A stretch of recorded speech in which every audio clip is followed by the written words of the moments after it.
Hey, I'm Rohit. Hi, I'm Nick. My name is Megan Keane. Jules Urbath. My name is Philip Losch. Per-Optical silicon has 3.5 times the transistor count, 4 times the unified memory, and 6 times the memory bandwidth of the M1.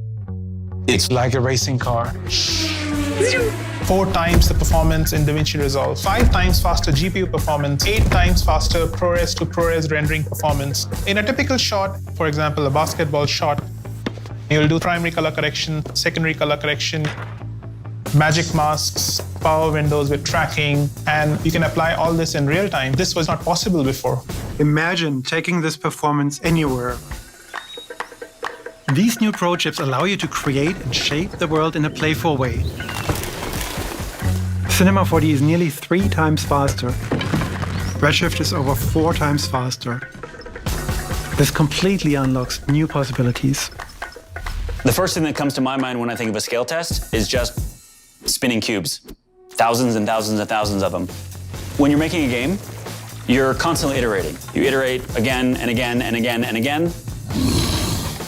The increased performance of these new Pro chips mean you can make more complex scenes, bigger games, better games, all on your laptop. Launching Premiere Pro feels super snappy. Auto captions, what used to be fast, is now like magic. Like it's super, super, super fast. We're seeing improvements every step of the way, like scene edit detection, and that's up to 5 times faster now.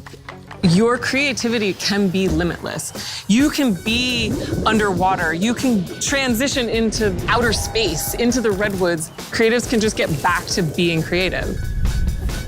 There's never been a GPU with 64 gigs ever in a notebook, and it changes our entire workflow. For example, that 100 gigabyte Starship Enterprise, loading it all into memory, slicing through it, seeing every detail of that, it just hasn't been possible in any other piece of hardware. If I had to summarize what M1 Pro and M1 Max mean to me, I'd say they're life-changing. Whoa.